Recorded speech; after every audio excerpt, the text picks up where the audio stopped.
This week on Echoes of Giant Monsters, a cursed video game cartridge tries to ruin our lives, but somehow it's still not as bad as Dr. Jekyll and Mr. Hyde on the NES.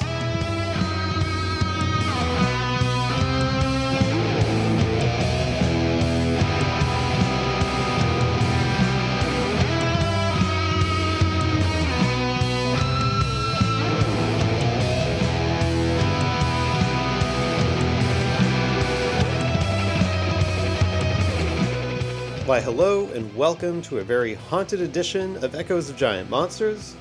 It is Halloween time, the best time of the year, so I figured why not do a very spooky episode. So tonight, we got spooky trailers, we got spooky shorts, and we got the main topic. Myself and my good friends Quadzooky and Mothra Mystic are going to do a little bit of a deep dive into the NES Godzilla Creepypasta. What a time. So, I hope you've been enjoying this recent run of podcast episodes. I primarily put up content on Instagram and TikTok where I do shorts and reels on a variety of topics every week. So if you want more, that is the place to go. But, without further ado, let's get into the old haunted happenings here.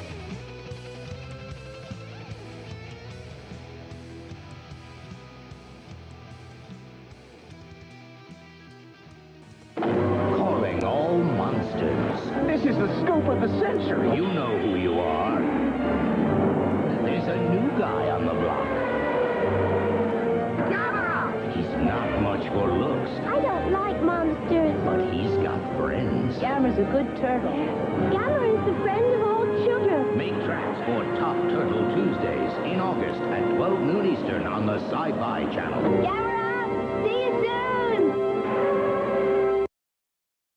Did you know that 1986's adaptation of Little Shop of Horrors originally had its own giant monster-like ending? Well, it's true. No foolin'. Honest.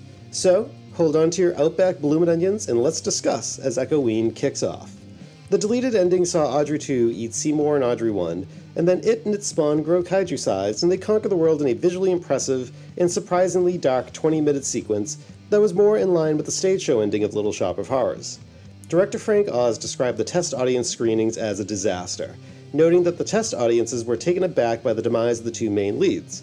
Oz explained that the audiences loved the film until this twist, but then the negative reaction was palpable. In his own words, Oz explained that you need to have a 55% recommend rating to really be released, and we got a 13. Yowza. So, how much did this elaborate ending cost, you ask? Well, a whopping $5 million. Fortunately, after decades of believing to be partially lost outside of some low-quality work print footage, the ending has been fully restored and is readily available. Is it the better ending? Well, that's up to you, but I think it's a pretty fun novelty and you can enjoy it as its own standalone thing. And hey, the reshot ending gave us a Jim Belushi cameo, so that's pretty neat. Well, till next time.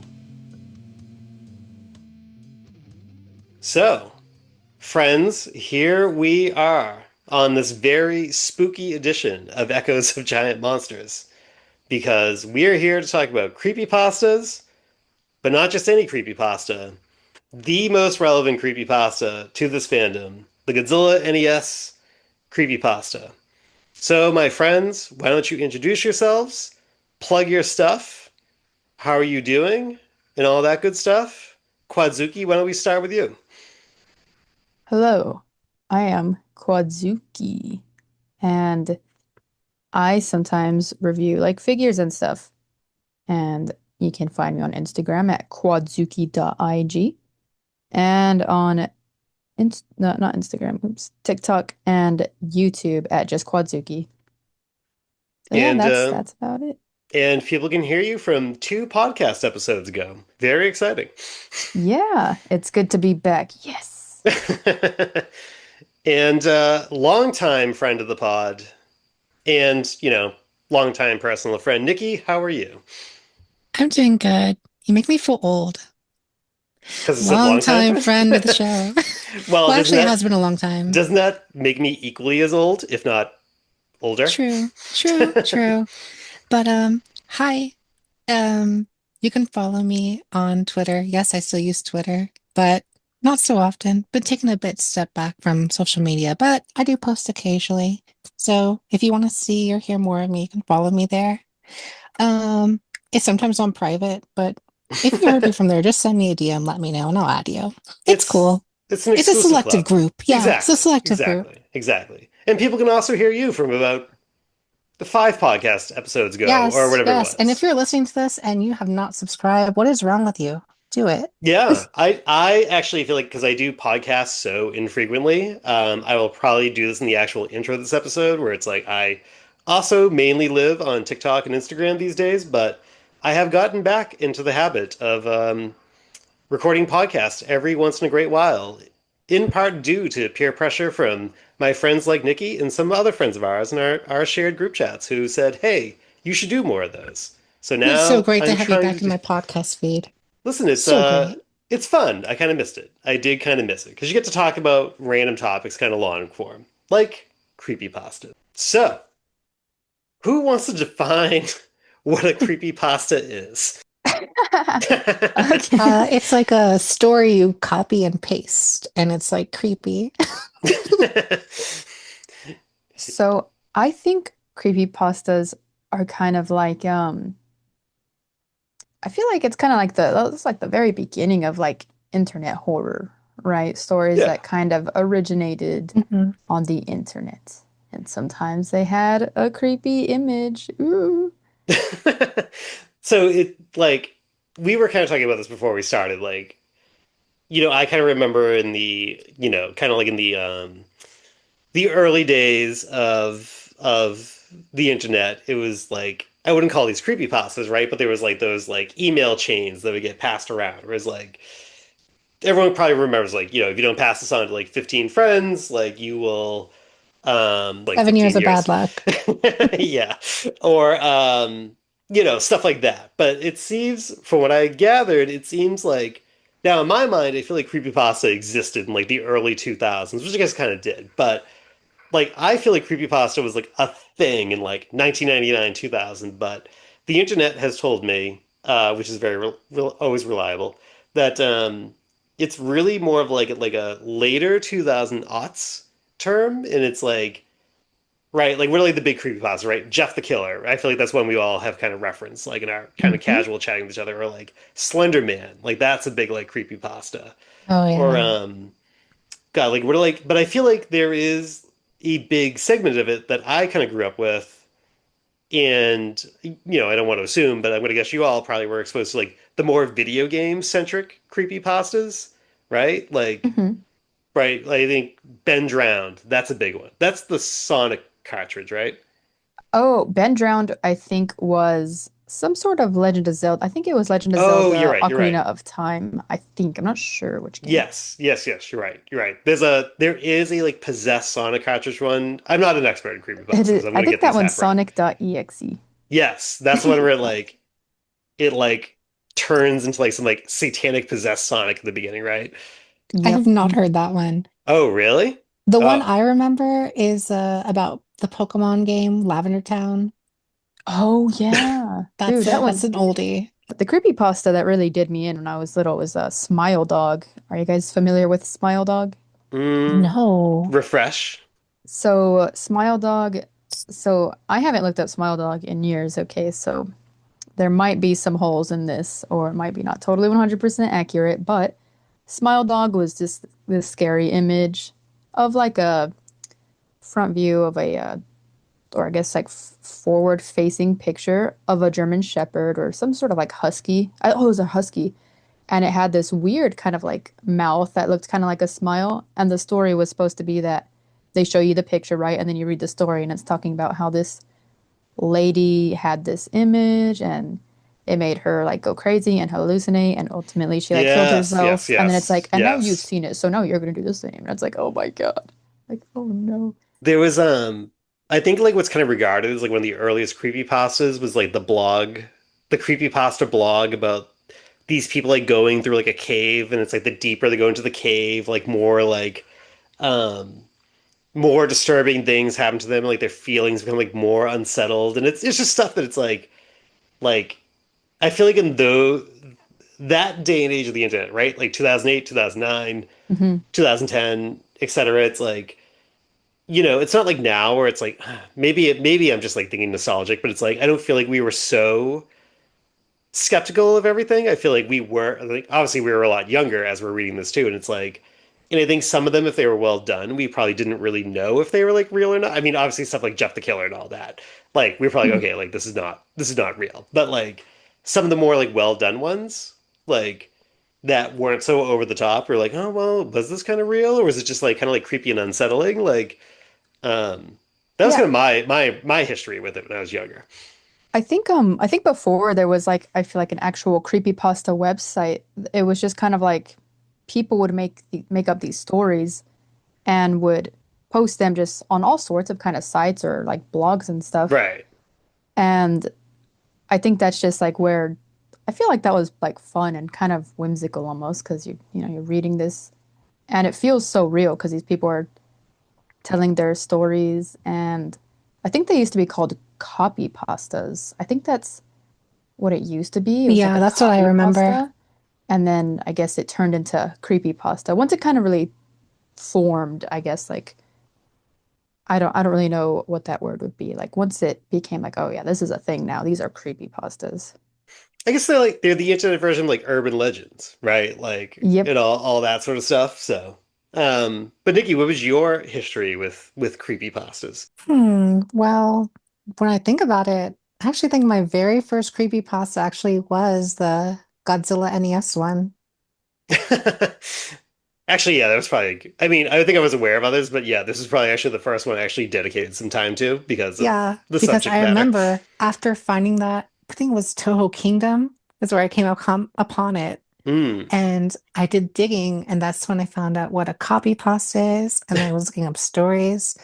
Like the very first copy pasta, other than the Godzilla NES one, was I don't remember the name of it, but it's like the story about how this guy was in this emergency room with all these people, and then like a lady comes in, like she's all like bloodied, her teeth are really sharp, she's really thin, creepy looking, and like I forgot exactly what happens at the end, but like I guess it's revealed she ate someone. I'll have to try and find it, but yeah, that started a whole descent into copy pastas. Zuki, what was your history with this pasta? Um, with the Godzilla NES pasta or like in Yes. general? Both. How about both? I mean, I wouldn't say I really have a very extensive history with it. It's just something that I read when I was younger, and I don't think it really like had a massive impact on me. I wasn't like, oh my God, it's so scary. But I remember, the big baddie Red was really distinct, like Yeah. distinctive. Like he looked pretty creepy, and I was like, dude, like that looks pretty freaky. But yeah, I think Smile Dog was really scary for me. Like Smile Dog scared me, and also the rake I thought Oh was really yeah, the rake. scary. That's oh my God, that's some internet lore unlocked right there. Yeah, the rake, like, oh wow. I was super scared of the rake. I was so terrified of the rake. So you're saying that when you read this creepypasta that you didn't say to yourself like, "Wow, I'm going to be in this relatively unknown podcast 14 years from now, talking about this." That didn't cross your mind. Unfortunately not. Should Oh. have. Should have Also, though. Well, relatively unknown, that's a bit harsh. You're a cult podcast, let's regional. be Yeah, honest. I'll take the cult. I like that. I like that. I'm underground. I'm If underground you and know, you know. yeah, exactly. And I like being right there. So, brief history, very brief history on this creepypasta. So this came out in hit the internet in 2011, and it was written by Cosby Daff. Um, so in my mind, I remember reading this like forever ago, and in my mind, like I swear to God, I thought it was like way earlier than 2011. I thought like if you asked me when I Same. first read this, I swear to God, I thought I was like a teenager reading this. I was not a teenager in 2011. And I was like, I can't believe that. But I remember reading it um, and thinking it was good. I thought it was well done, entertaining for what it was. And it certainly, I think, as we will kind of discuss as we go, um, quite took on a life of its own across the fandom. So obviously, it is based on the original NES Godzilla Monster of Monsters game, which I had growing up. Hmm. That was that. I mean, I got into Godzilla when I was really, really young, and when I got into Godzilla, then I found out there was like a Nintendo game. I bought it, or I bought it. My parents bought it for me, and I played the shit out of it when I was a kid. And even though it was super repetitive, especially early on, when I didn't know much about Godzilla. It was just filled with so much obscure Toho characters. The game is repetitive, but it's like it is filled with like so many deep cuts in that game. I played it a ton when I was a kid. Is that no? I'll ask the both of y'all. Did either of you play this game much over the years or ever? Really? I haven't played it at all. I actually Oh, have really? never played that game. Yeah, I didn't have an NES. But I we live did in the not day have and an age of NES. emulation to back up the carts that you obviously own. Piracy? I could never. No, no, it's back. You own the cart. It's a backup. Oh, okay. Ah, in that case. No, I haven't played it, but I did watch AVGN play it, an Angry Video Game Nerd. Yeah. So, yeah, I think that's really where my memory with that game lies, is watching AVGN play it. Well, I mean, my older sisters had an NES growing up, so they didn't have that game though. I didn't play the Godzilla NES game until mm, probably like 2006, 2007. I was in high school, either Hmm. a sophomore or a junior, Hmm. and there's this like one study hall class, or like we just would just play around, waste time. And one of my classmates had found a website with full of NES emulated games, and Godzilla was on there. And I tried playing it, and I did not really enjoy it. It was not what I thought it was going to be. I think I will no, well, actually really quick. Did you play as Mothra right off the bat? Oh, you know I played as Mothra right Of off the of bat, course. Of but course. Of course. she's not great to play as. Um Unfortunately, she has her moments, but I did not enjoy playing as her. And then, of course, Godzilla too. I don't know. It's just maybe I maybe I didn't play at the right age. A lot no, of it's NES not games. it's right. What your take is right at any age. Yeah, it's just. But I mean, I had fun like when I would skip the levels. Yeah. It's very, if you play it as it is, it's very repetitive. It's long, it's a grind, and it's very, very difficult. But it kind of has like an enduring legacy because I mean, like it was like the first easily accessible like Godzilla video game for the most part in the U.S. prior to like the GameCube games. Like, sure, like other games came along and stuff like that, but like I think it's like one of the only Godzilla video games that probably really had any sort of resonance in like the overall public conscious when it comes to Godzilla games. Like nobody besides weirdos like me played like the Game Boy Godzilla game. So it's like everyone kind of remembers this NES one, but that led to this creepypasta. So I think it would be kind of fun if we kind of walk through a little bit the story of this creepypasta and kind of give our thoughts as we go, right? So Yeah. I'll kind of start us off, and then we can kind of give our impressions from there. So the story centers around our protagonist, our hero, Zachary. He has obtained this game from an unknown source, right? And he talks about how it's like, oh, I had this game when I was a kid. He pretty much just says all the exact same stuff we just said. It's a little bit of a grind. It was a little bit difficult. But he wanted to replay it for the nostalgia, for the vibes, for the feels. But he notices right off the bat that when he encounters Gazora, that the screen becomes like blood red when he is in that first battle with Gazora. Um, your thoughts on that initial fight? Because my memory was like reading this creepypasta was like, I was like, huh, that was an unexpected twist early on, and I thought it set the stage well for what the story was going to be. But your thoughts on how this story starts? Well, I think starts off as like a pretty kind of like standard, I guess, video game creepypasta, right? It's like, oh, this person gave me this video game cartridge and now I'm playing it. And it um I don't know. The thing that I think is pretty cool is that the creator of this pasta made like he made pixel art, right? Hmm. He made sprites, and I think it's really cool because he attached that image there, and that's just really fleshed out and nice. So A ton of images, a ton. That's what I think makes this a creepypasta good. Is that like, a or bunch. there are several things make it good, but I think if you have not read through this creepypasta, you can readily find it online. But like I'm like right now on my phone, I have the first chapter, which is Earth and Mars. And in that first chapter alone, there's one, two, three, four, five, six different images that he created just for that first chapter. And it's like the blood effects like on the screen. It's like the Mhm. Titanosaurus sprite that appears, the oversized Mogira sprite, and just like the distortion effects that appear on the screen. Like right off the bat, it strikes you as there's a lot of work that went into this. Yeah, I definitely agree. Like, I feel like most creepypastas are just like the words, but with the visual elements that he adds, like it adds a lot more to it.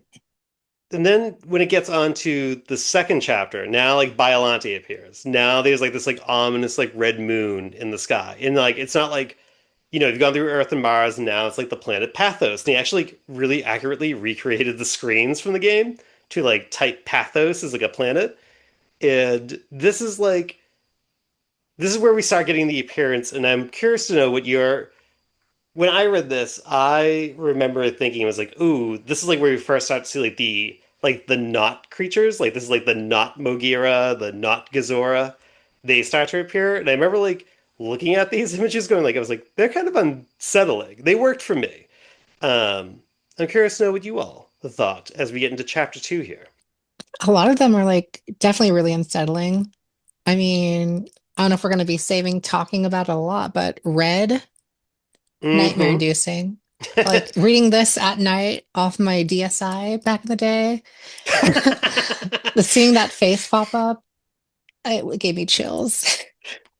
So let's pause. So you read this on your DSi? Actually, it may have been a PSP with a web browser. Oh, well, what a different experience that could be. Can't remember exactly, but I know it because I didn't have a smartphone. I mean, actually, it was before smartphones. So, like, we weren't really I wasn't on the computer. So I was reading it on either a DSi or my PSP. But yeah, scrolling, reading the story under the blankets in the middle of the night, probably 2 a.m. with how late I used to stay up. And then that face comes up. It's just jarring. Like, that's one thing that I did like rereading this is like, wow, that effect that image gives you there, like, it's still there. I think that's a testimony to what a good design Red is to be such an unsettling, creepy creature. Hmm. I think they really handled making their own like original kaiju really well. Um, Especially because they all like the art style is really consistent for the Hmm. different kind of like original little kaiju. Like they're all kind of weird and almost reminiscent of like H.R. Geiger with Oh, like the okay. Oh my weird, God, yes. yeah. Especially with the levels, the later levels too. Like there's that tempo that definitely gave Geiger vibes. I I caught on to wonder that. I wonder if maybe that's where he had like gotten some inspiration from. Yeah, I mean, he has taught like so I found like little comments from the author like here and there, and it does seem like there's a lot of like very deep layers behind like all these different um characters he created for this and um yeah, it seems like I don't think he explicitly stated like HR Geiger as like a reference, but like I have like the red sprite in front of me right now and is like yeah, he's kind of got this like the body and the tail is very like xenomorph, and then it's on like like when I was younger, it was always like, oh, it's like it's kind of like a xenomorph, like meets like it the clown when he turns into like a spider. That was like how like Red kind of struck me, what made me kind of unsettled by Red. Yeah, he definitely has that weird human looking face. I don't know. He looks almost like pained or something. He looks like he's making this noise. "Urgh." You know what I always thought he looked like? He looks like an ugly baby. But like Oh but no. like it's like a baby's head, but like if that baby was like 55 years old. That's like what that I think maybe that's why it's like unsettling to me. He's the boss Dude, baby. I was gonna say And you just described like Manila, like 55-year-old yeah, baby. maybe that's it. Like we've hit on something here. I agree. Because like so we're in like the second chapter here, and then we're not gonna go through like every single chapter, but it's like I think these first two chapters do a really good job of like setting the atmosphere where it's like Red appears, it just says run. He has to outrun this like weird bizarro creature, and we've already encountered these like weird distorted versions of these characters we already know, and we're now starting to get like what I think at this point in the first two chapters is like a feeling of dread. I think is effectively settling into the story. Like I feel like even like rereading it, I was like I already kind of know it was gonna go, but it's like I feel like it's well written enough at this point that like I feel like it's actually starting to have like an unsettling um, vibe to me. I don't know if that kind of worked for you or not at this point. Yeah, I think the cool thing about this creepypasta is that it was definitely kind of like a slow burn. Mm, Like it doesn't start off super intense. It just kind of seems weird and you're just kind of like, okay, seems kind of weird, little creepy, maybe it's just a little, I think he had mentioned that he thinks maybe he just had kind of like a hacked, version or right, something. right. Yeah, that it was modded or something. Yeah. And I really liked the initial scene where they introduce Red, you just see Run, because that's for me, that's kind of whenever it actually got creepy. Because I was like, okay, well, just to see Run, I feel like that kind of just those words, right? That does something to my monkey brain. I'm like, wait, what? Run? Oh, and those weird like TV images that come up between the levels. Oh, yes. Yes. So that comes a little bit later. In the third chapter, I think this is probably to me, I think this is probably the most effective chapter in the whole thing. So the third chapter is where, well, first Orga appears. And now like the dude like, from the perspective of Zachary, he's like, all right, this game came out in like 1988, like Orga came out in 1999, like I don't know how this happened. And you're like, all right, that's pretty good. And again, sprite work, again, reiterating, really, really good. But for me, one of the most unsettling things of this whole thing is the yes no questions with face. Because it starts off very innocent at first. And as the story goes on, those questions with face get like really fucked up. Um, I don't know how that was for you, but that to me like really struck something with me as that character gets introduced. Yeah, I did not like Face either. The questions were they definitely hit different the older I am, just seeing like, wow, those get really fucked up.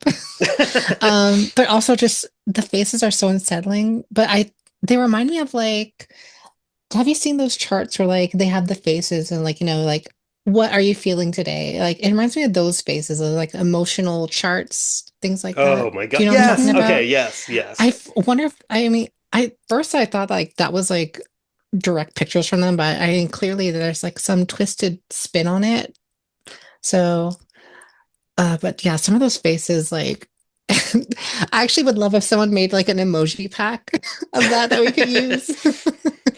I swear it reminds me of like old AOL Instant Messenger like emoji faces that you could use. Like that's like the vibe it gives me. But um, yeah, it's like I feel like, or it's like I swear to God, there's like a Tamagotchi pet or something you could have had that like used the same like emoji faces. I kind of find that face, he was, I don't know, whenever they introduced, I guess that kind of part where it's like, all right, you have face and he asks weird questions. That kind of was confusing for me.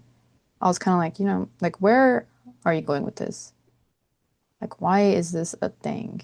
Like, why is this a thing? Yeah, because it starts off very subtle in this particular chapter, but this chapter ends with I think one of the more effective moments, the whole creepypasta, where he outruns Red, and he says at the end after he outruns him, he goes, "Not this time, asshole."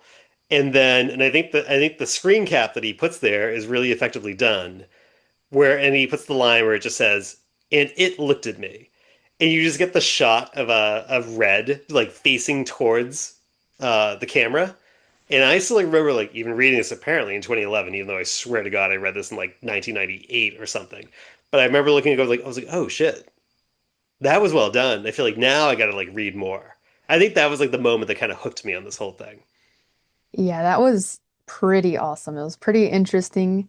And something that I like about Red as an antagonist is like whenever you compare it to things like, Sonic.exe and where it's like, oh yeah, as soon as you see him, he's chasing after you, he kills your character, right? You're dead. Yeah. But I like that Red doesn't, actually his animation for whenever he chases you and he's trying to grab Godzilla looks so silly. Like his little arms lunging forward, he misses, and he does like a little angry face. It's kind of cute almost. I almost feel bad for Red and his tiny little arms, but I like that it's not like, you're doomed. You're not immediately doomed.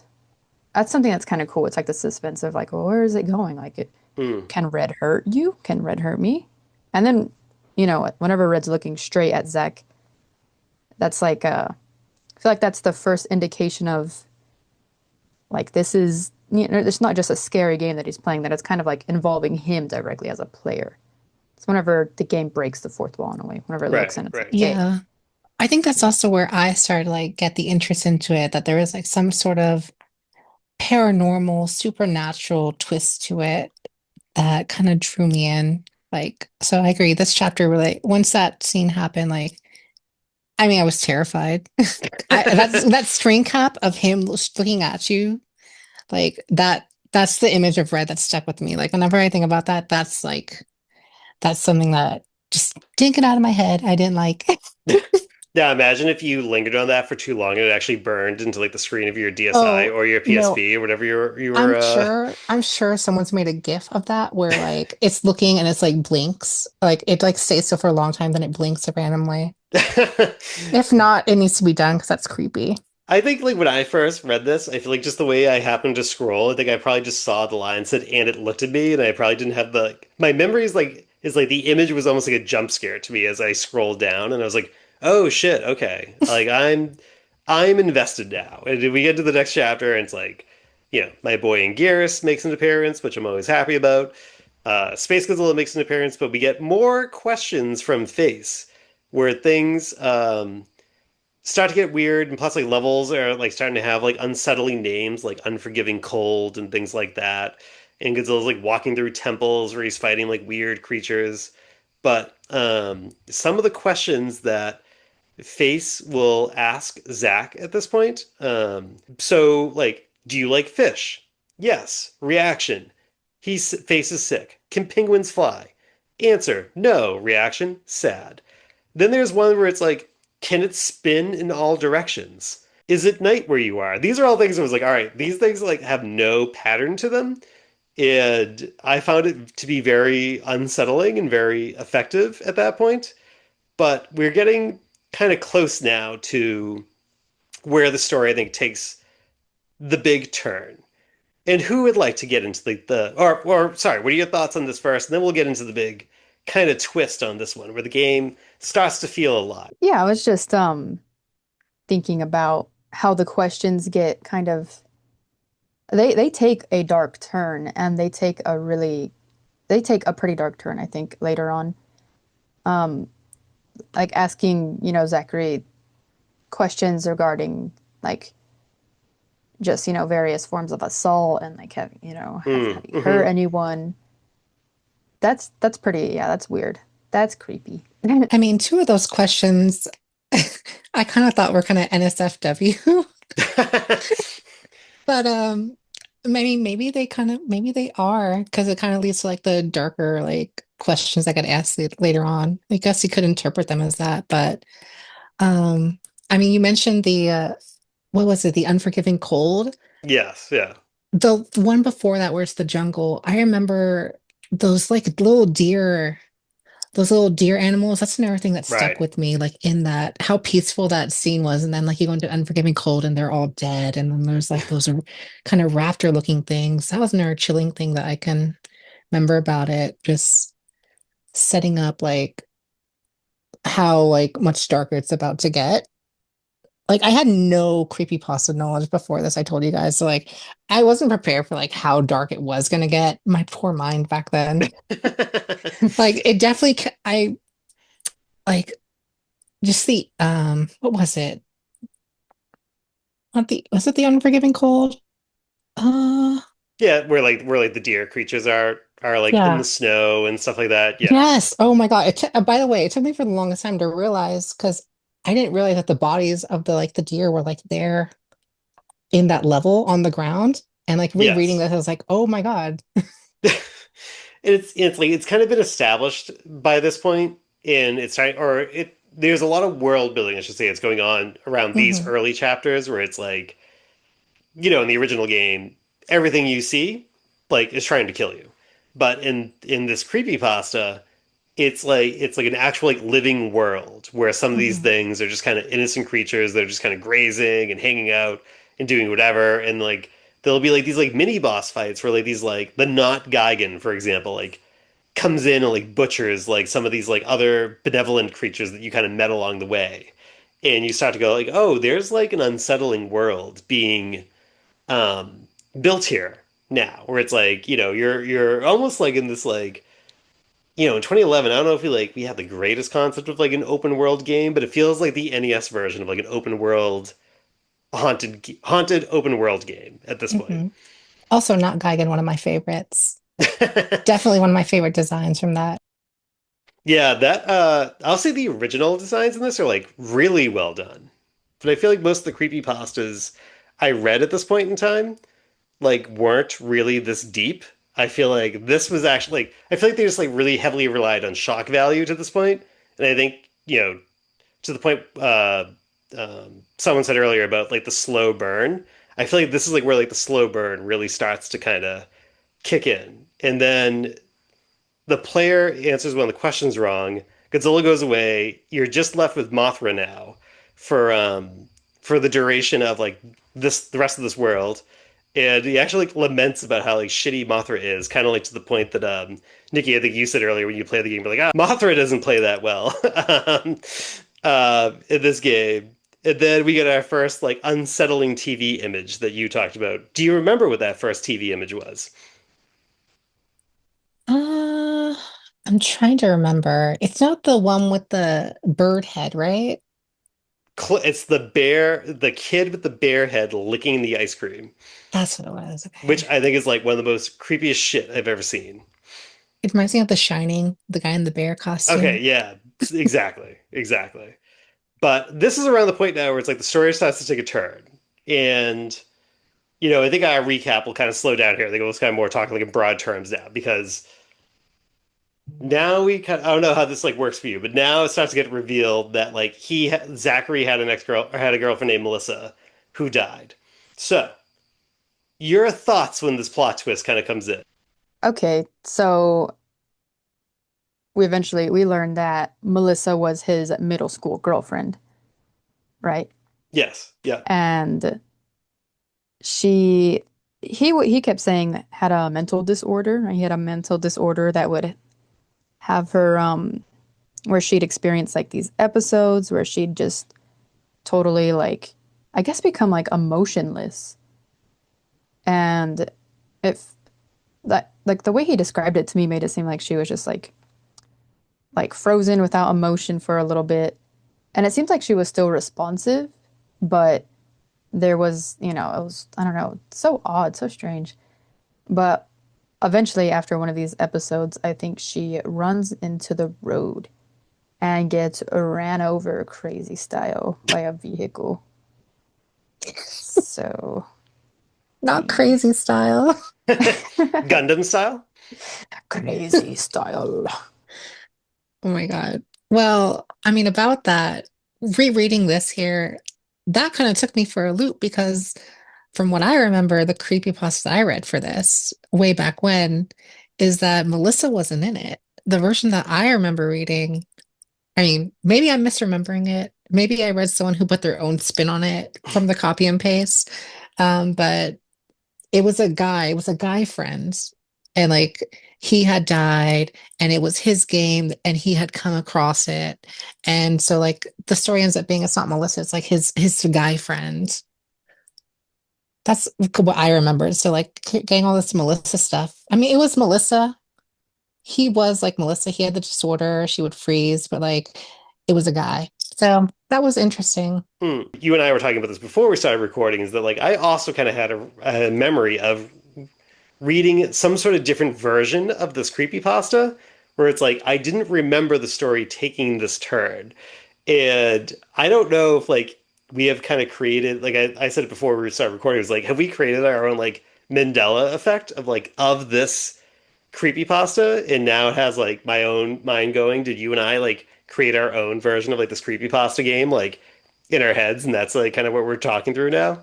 But because I kind of have a memory too of like where it's like I feel like there's like a lot more depth in the story at this point, and it takes this like wild turn, and it's like Zachary and what ultimately becomes like the Solomon character. They go in this like very big like heroic. My memory is that like Godzilla dies as a character very early on in the story, and he leaves the story very early on. Where in the actual creepypasta, he's basically around to the end, and that wasn't like really my memory when I revisited the creepypasta for this. So putting all that aside, now that you have reread it, how did this kind of twist with Melissa kind of work for you? I mean, I liked it. I mean, like I said, the story that I remember, it was basically the same except that it was just like a guy instead of Melissa. Hmm. But it definitely gave it a lot of emotional weight.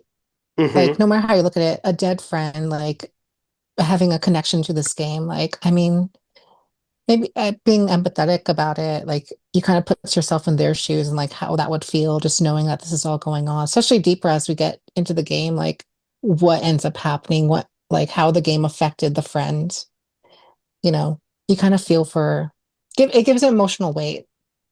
So the reason why I wanted to kind of like revisit or kind of take a pause there and kind of dive a little bit more into this, because I feel like this is where I feel like a lot of creepypastas can kind of turn from well written to like maybe like angsty, edgelordy type stuff, and we're going to be shocking for the sake of shocking. And I'd like to know your opinions, but my take is that I actually thought, for the most part, I think this twist is pretty well written for the next several chapters. I feel like this is definitely feels like it's from a very much younger writer's point of view, which I'm going to guess the author was at the time, but I think it's handled in a very mature way. And this is where I kind of think most creepypastas would potentially fall apart at this point. But I don't think this one does. I think this stays strong. But that's my take. I'm just curious to know what your respective takes are on this at this point. Well, I think that for like generally, like Zachary as a protagonist is really like grounded in reality. Hmm. And even though weird stuff is happening, he's not like, I don't know, he seems to have, I don't know, he seems to have a good head on his shoulders. But how you were saying that this is kind of like the point where a pasta will either fall off or get pretty good. I think that the like what makes this one so good is that I mean it gets kind of outlandish in my opinion, but it doesn't take like the cliche of oh, and then Godzilla was back and he had hyper realistic eyes and there was dead children and Right. photos of, and it was like that's what I like about this one, and that's what I think makes like this creepypasta stand out is that it doesn't go straight for that like pretty I feel like bad cliche of just the hyper realistic eyes or dead bodies or blood. Then there was blood all over my hands. It's like what? Yeah, I gotta agree. Like reading this back for the podcast, it's a really well written story. Like it's a great ghost story or kind of internet urban legend. Like the character is great. And the visual aspects of it add so much to it. And I think I agree. I think that's why the creepypasta has stuck around for so long. It's like kind of like a pillar point in like the Godzilla fandom, especially because it was released. I mean, that period where we had really nothing going on, like That's a good something point. something of this quality, like it has such quality that it's made an impact to the fandom and it's like still remembered and talked about today. Yeah, that's actually a very good point that I actually didn't think of. Like we're still in the wilderness years right now between Final Wars and Godzilla 2014. Like we're deep in it. And this feels like one of the few things that like really kind of like I remember it well. Like nobody really gave a shit about what Godzilla was doing back then. I mean, Godzilla wasn't really doing anything back then. So it's like the fact this creepypasta kind of caught on did actually kind of feel like one of like the few things that was like big in the fandom at the time.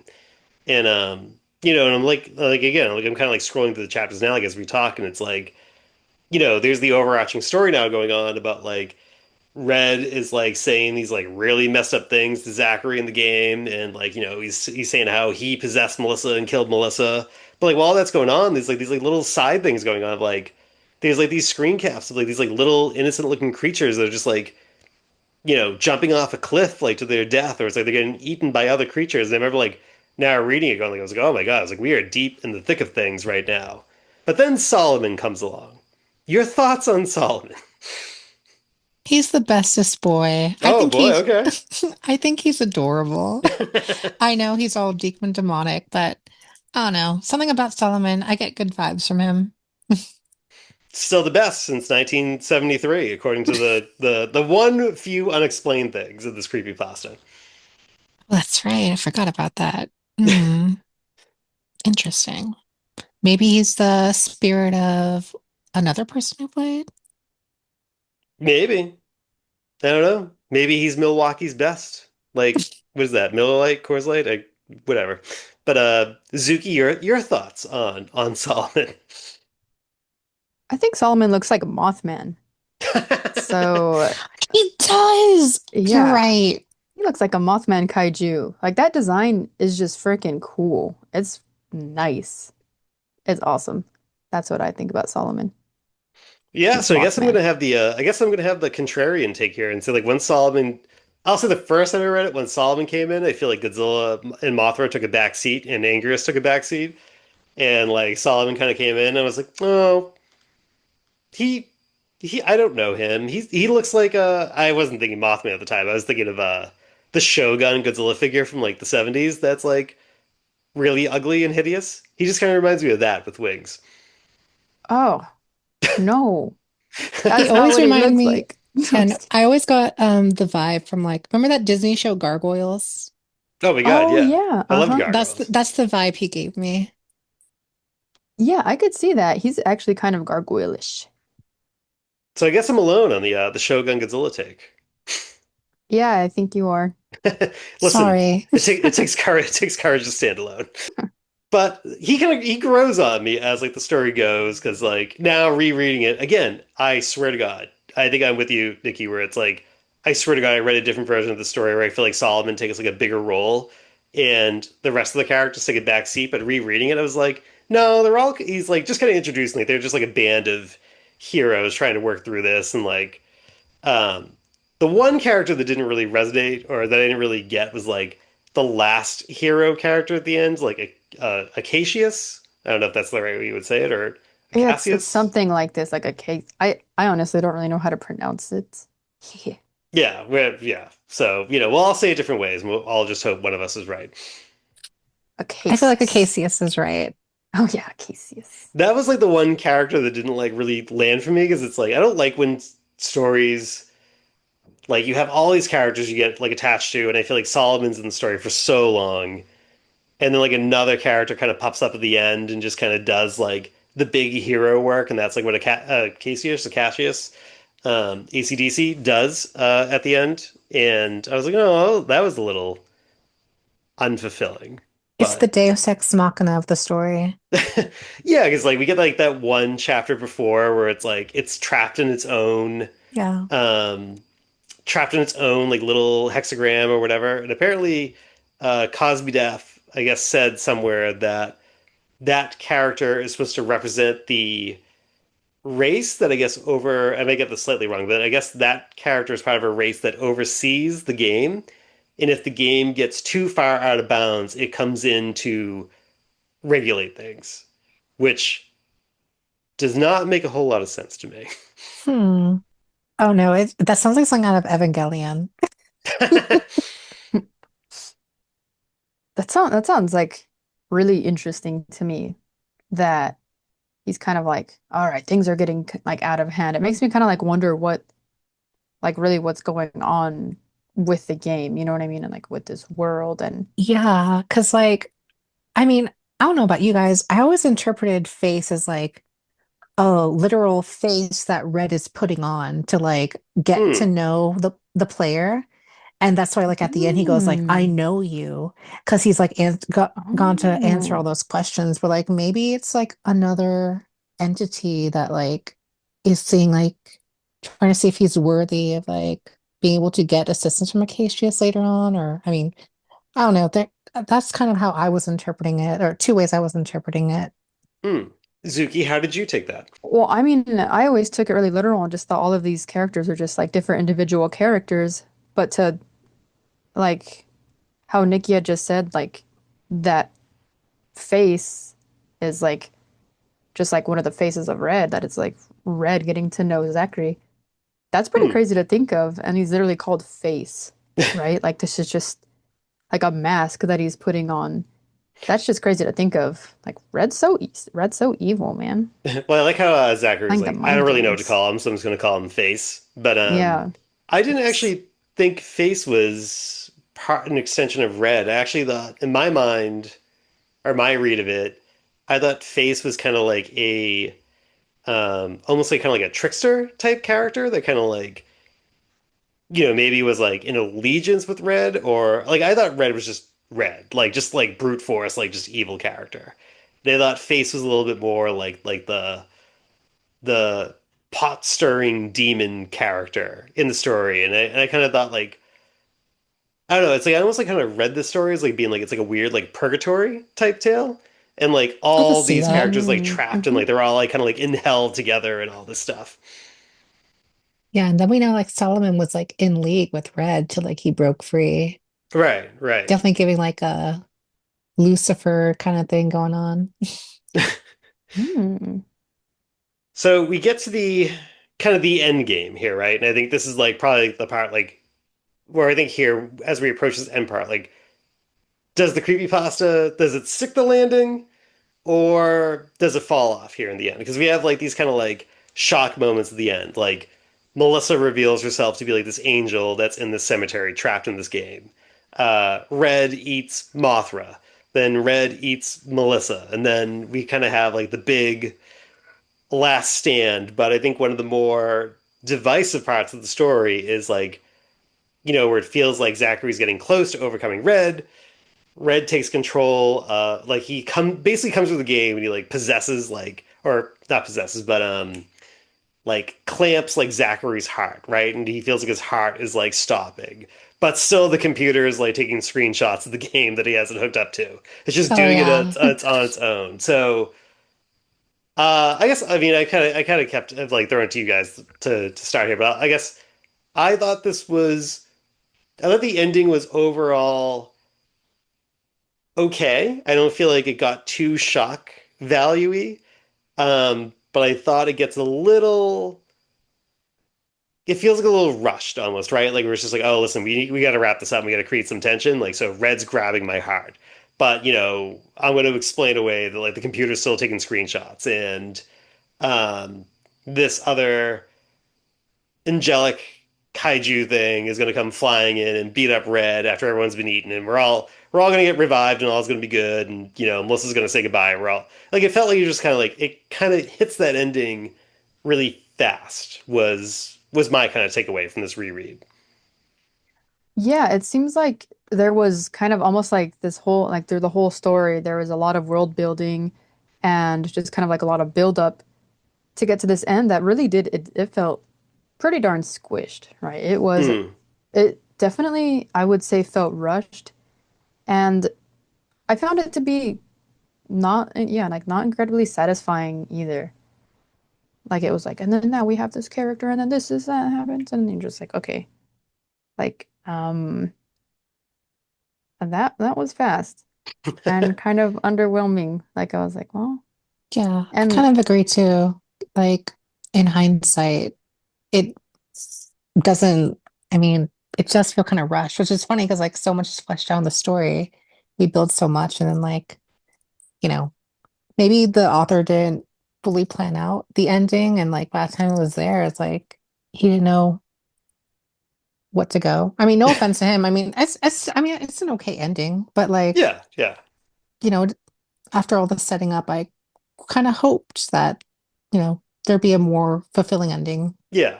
I try not to be critical of like subjective passion project works, especially, right? And that's like what this is. And it's just it's such an enduring piece of um I don't feel like a lot of like fan projects like really last or have legs in like the Godzilla fandom at least. And I feel like this one mhm. has. And but I could see like I was like, oh, it's probably a lot of work doing all that sprite work and like right. I mean, it's a long creepypasta. Like I'm a fast reader. It still took me like 45 minutes to get through this like whole thing. And I can only imagine like writing this out and like doing all that sprite work. Like a lot of work went into this. So if you happen to be listening to this Cosby Daft where you're not, we're saying this from a place of appreciation. But I could see someone like maybe running out of steam where it's like they kind of got to the end and like, all right, we just got to kind of get there. But I think it stays away from the over the top shock value, edge lordy stuff that I think drags down so many creepypastas. And I think Oh that's yeah. like still where this succeeds. After these messages, we'll be right back. Mothra, thou art life eternal. Answer the prayer of thy servants. Come to us again out of the legend. Mothra, protect us with thy power of life. This is Dr. Paul Bearer. You know, things are kind of dead around your house on Saturday afternoons. Why don't you join us on Creature Feature in the Tenement Castle for a couple of horrible old movies like this one? Going around the virtual room, do we think this works in the end? Where are we at with this? Let's all give our 2 cents here. I mean, it's an okay ending. It feels like it wasn't thought through very much. Feels a bit rushed. No diss to the creator. But I mean, other than that, I feel like ending aside, it is a very good story overall. Mm-hmm. Good characters, like I said. I mean, the images, they add so much to it. You can see the work and care that was put into it. And it is kind of a shame that the ending, doesn't feel or seem to have that care, at least in my opinion. But it is still a good story overall. Absolutely, for sure. Zuki, your thoughts? So I think that everything does happen pretty quickly compared to the, like the rest of the like the pacing of like the rest of the story. But um I think I want to talk about Acacius for a moment and Mhm. like I think like how you had mentioned it before, he just kind of like comes in and saves the day. I think that's kind of interesting. And I think that like Melissa even like being there, just that the fact that Melissa's in this game is also like pretty like I don't know.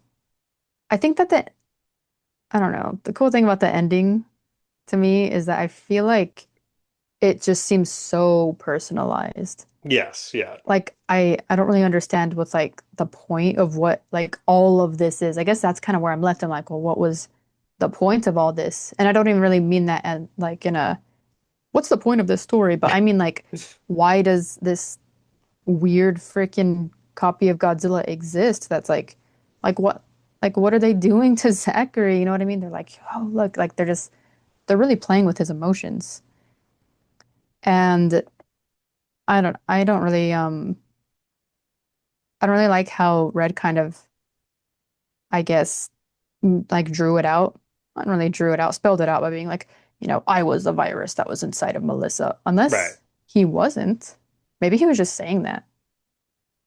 No, Hmm. but Melissa was there. Do you know what I mean? Yeah, It yeah. gets it gets kind of confusing to me in the end. I'm not gonna lie. I get a little confused. I'm like, okay, Ooh, there's a lot okay. going on. I got a follow-up question for you guys. So, I mean, like I think we all kind of agree, like, the ending may have needed a bit more work. Is there anything in the story that you would have feel like it would have been good without in place of maybe more time put into the ending? That's a good question. I done without. I do feel like there's like a couple chapters towards the end where it's like I think there's a lot of focus on like there's no story beats I would eliminate, but I think there are stuff in like the last couple chapters where it's like, hey, here's like a creepy temple that like we fought our way through, and here's like this like unsettling stuff that we saw. I would maybe focus less on that and maybe flesh out the world and like maybe spend more of the time going like, yeah, I maybe would, like I want to like hand wave like these like enemies away, but like, hey, along the way we fought these like not Gigan, not Gazor, not Varan, all this stuff. Like maybe give them like a sentence or two and spend more of the time in those chapters like kind of fleshing out the world a little bit more. And once like Solomon, Acacius, and Melissa are introduced, like maybe flesh that out a little bit more rather than spend so much time on like going like, hey, here's like some messed up temple that like we fought our way through with like hearts that like are floating around that we would attack. I think maybe we just would have redirected some of like the creative energy towards in a slightly different direction. I actually don't think that I would slash anything. Um, if anything, I would kind of like want for their, just for us to get some more like just some more context or just some more lore added about maybe like Red specifically, like just Mm, Red, because I feel like, you know, what I don't know, this is just something that I'm kind of thinking of is like what if Red is kind of just like, an evil entity and maybe he doesn't like specifically live, in this Godzilla cartridge, but instead he can kind of like maybe go from like game to game and just sort of like terrorize the Ooh, player based off of like their own traumas or like hmm whatever I like whatever that idea. yeah, like whatever's going on with them. And that's why maybe we have like these kind of like, other kaiju in the like in the game. Right. Yeah. Like it's maybe like how Orga was in it, even though, that's Godzilla 2000. Maybe like Red had gotten these kaiju from like Zachary's memories. Like what if, that's literally not even Melissa. Like it's just Red almost completely toying, being like, look, I'm gonna totally fabricate this world and this story. But Mm. then maybe that's why Cassius comes in because it's like, all right, Red, like you're gone too far. That's why I have to come in You and had kill your you fun, now. buddy. It's time to go home. Yeah. And they just do that with, just randoms every game. Like, oh no, I picked up this Donkey Kong game and freaking grandma's like terrorizing me again. But I And think then we Acacius comes in and saves the day. I don't before we started recording, we kind of touched on it a little bit. There is a sequel that at the time of recording is not complete, but it's kind of the beginnings of it. It's called Godzilla Replay.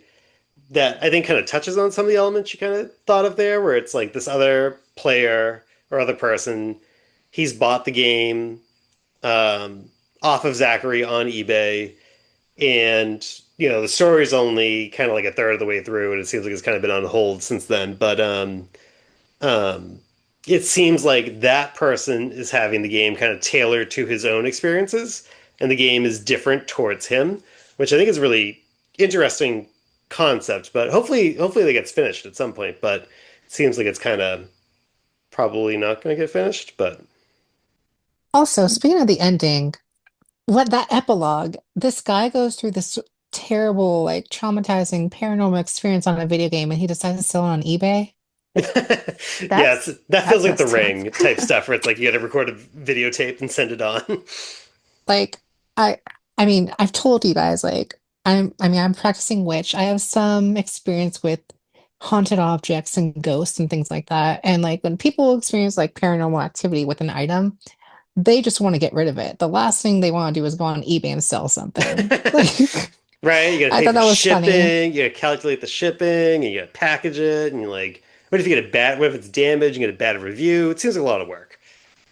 Maybe that's just kind of like a part of like Godzilla fan culture, you know. eBay, my I collection. Oh, I found this piece on We just eBay. resell stuff on eBay all the time. Yeah. We just can't help ourselves. I mean, that's a massive part for me as a Godzilla fan. Like, I was always on eBay, and I'm still always on eBay. I'm not even buying stuff. I'm just looking. The real question, what was the price of the NES cartridge? Because if you look at the prices from Godzilla fans, I think it's $10. I think in the sequel, I think they say it's $10. He got it for. He just wanted it out of his hands. He's like, take it. Do you $10 have or less offer. cursed Godzilla NES cartridges in your saved eBay searches? oh, Heck no. Are you kidding me? No. No, I'm kidding. No. So I think it's fair to say this was a pretty, like, I think we all agree, like, ending aside, which again is still fine. It's just feels like you got there in a hurry, but like very good story, very impactful. Red is Oh, like yeah. iconic in the fandom now. Like Red's just everywhere now. But I think this is a topic that the two of y'all know a lot more about than me. But like I feel like this inspired like a lot of like analog horror. Like, even though it has nothing thematically to do with an NES game, but is it fair to say that it's like if this creepypasta didn't exist, I don't think we would have as much analog horror as we do at the moment. Your thoughts? Or would you agree? I think to an extent that I would, because I think that I think this creepypasta, I mean, I was pretty young like when it came out, and I wasn't very into like any sort of community. So I don't really know like the effect that this particular creepypasta had in the beginning, but I feel like it's almost had kind of like a comeback because I see kind of like a lot of like YouTube shorts and stuff about like about Red. People be like, this Godzilla creepypasta, I saw a video and it was an animation of Red like doing ASMR. Like he was sitting there and doing his weird like That's his wild. noises. You got to reset your algorithm, I think. But Actually, I think I'm right where I need to be. Thank you very much. But yeah, I think that like this story really was kind of like it was definitely like a pioneer for like fan-made Godzilla horror. mm-hmm. But I think something that had massive inspiration probably for like a lot of like the analog horrors that are out right now, like the Godzilla analog horrors would be like Shin Godzilla. Sure, Because I think that Shin Godzilla really introduced kind of a level of like body horror to just Godzilla himself, like as a character. Just with like constant mutating and like blood and like that deleted scene where there was supposed to be like Shin's blood, just like growing teeth and eyeballs. Like I think right. I think for sure that also like because I was like, oh, like Godzilla but body horror, that's yeah. Because what are the big like analog horrors, right? Like Man in the Suit is the big one, I would say, right? Even though like I'm not super familiar with all of them, like I know Man in the Suit's like a big analog horror one. Oh yeah. What are some of the these better than me? What are some of the other big ones? the Well, one I really liked was Shelter, like, what was it? Shelter 84, 89, something. I think it was Shelter 54. That's what it was. Oh yeah. Yeah, and like I think all these have like we kind of touched on this earlier, right? The creepypasta comes out in the wilderness years of the Godzilla fandom. The Mhm. analog horror comes out kind of like, in the middle of the Monsterverse, Shin Godzilla, -1, all the stuff. Like the biggest spotlight ever has been in all of Godzilla's career. The biggest spotlight's now. And I think these things kind of hit, right? Like I was watching the analog horror stuff for the first time earlier today because you sent it to me, Zuki, and I was watching that. And I was watching the one where Godzilla's got like the mushroom cloud head and stuff. That was actually my favorite one. And I was like, I kind of remember these coming out and gaining a lot of traction, like Reddit, social media, stuff like that. And I feel like that caused a lot of like retrospection towards like read in particular, everyone's like, oh, well, if you like this, like you should go check out the Creepypasta. I feel like that's kind of like the natural, like, where the conversations like kind of go when like these like analog horrors like come out, and now I think to your point, there is like a resurgence going on now. Yeah, I think that there's probably a resurgence just because kind of like horror in general is really, I feel like horror kind of everyone, like every generation kind of has like their little horror phase. That's whenever you're kind of a kid, when you're getting Hmm. really scared by stuff.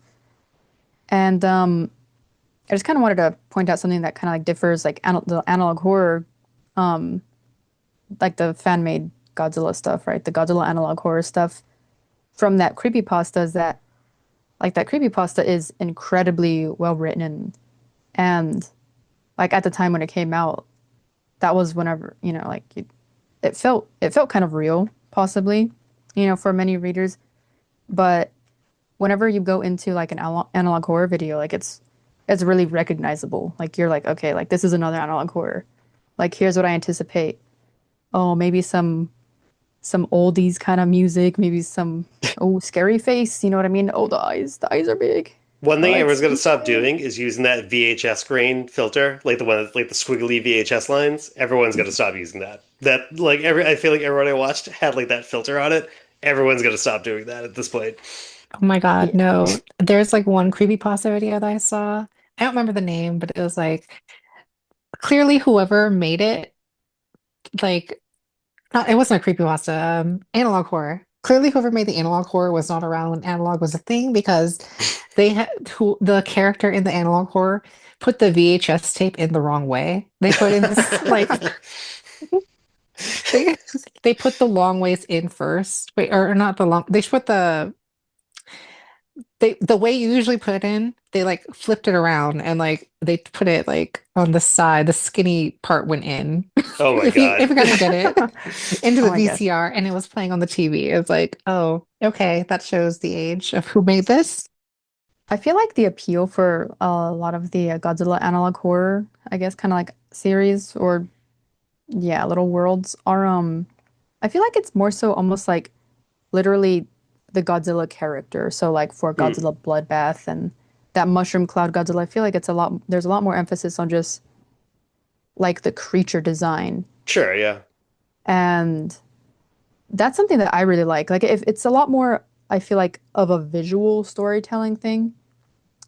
Um, because the actual writing in a lot of them is not super like it's not like super good. It kind of takes me out sometimes because I'm kind of like, oh, the grammar there is not 100%. But I get what you're trying to say. Yeah, Um, I'm giving it past that because I think I want to guess a lot of the creators are probably on the much younger side. And oh yeah. and I think now I'll say this if any of you, which I doubt, are listening to this, but if you're doing this, if you're putting out that sort of stuff at the age you're at now, then like you should definitely stick with it because you're only going to get better from here and you're probably going to put out really good creative stuff as you get older and more refined. I think that's my very Agreed. positive uplifting Hmm. message. Yeah, 100%. Like a lot like the little story buildings that each of these have is really cool and you can tell there's like a lot of passion that go into each one Absolutely. Absolutely. like whatever kind of like whether it's like the man in the suit, the dude melting inside of the Godzilla suit or I don't know, I really like the Godzilla bloodbath Hmm. um because I think I want to say he's like a mammalian Godzilla, right? He's like a mammal because I think he's an irradiated Basilosaurus, Yeah, the which Bloodbath one is is like I know like borderline nothing about the Bloodbath one. I I know I it's just only popular with the recently. kids. I think so. And I think it's because again, it's just kind of like, whoa, like you see it and he looks crazy. But I think a lot of the fun for me about like analog horror is just kind of like exploring almost, it's basically like exploring someone's like spooky OC. You know what I mean? This is my creepy Godzilla, like, that I made. And it's like, oh, dude, like that's cool.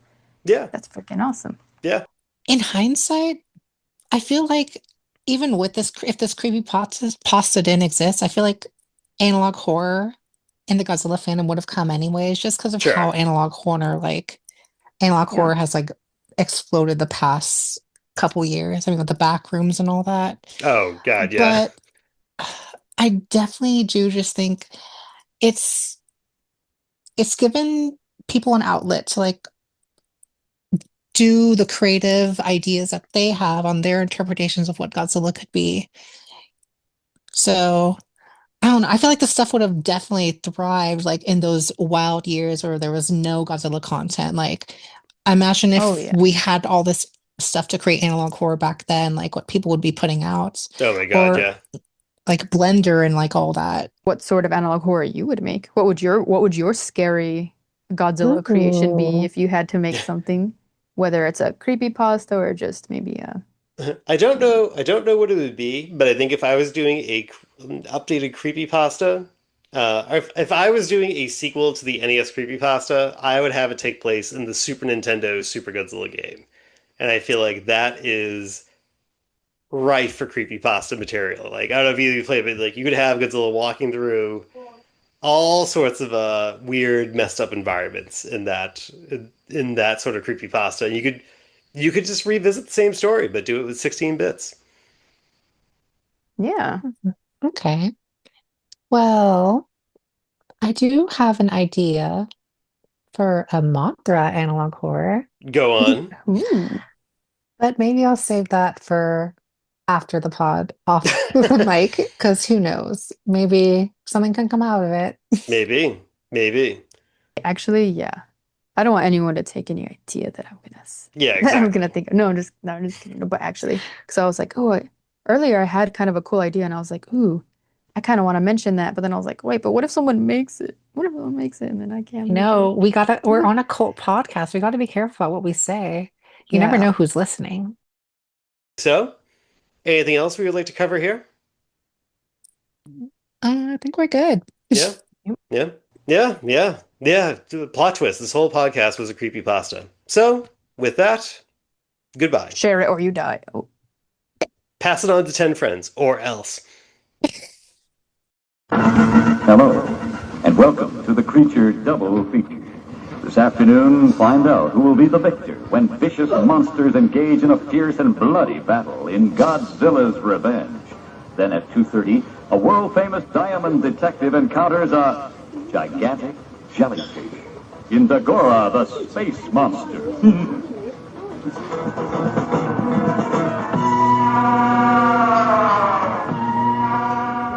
The Crestwood House Godzilla book. This was my very first exposure to Godzilla in a book I took out repeatedly from my elementary school library. So much so they let me have it when I graduated, after some begging.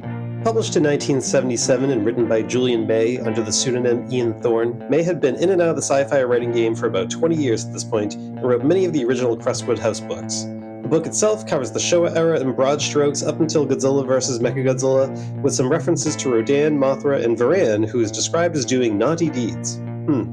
The book has its fair share of inaccuracies, though, chief among them being the King Kong vs. Godzilla 2 endings myth, and the name Anzilla for my boy Anguirus, who's also a fire-breathing armadillo apparently. But the book is a collection of great photos, including a behind-the-scenes drawing credited to May herself, and fun enough write-ups that would make any kid interested in Godzilla like it worked on me.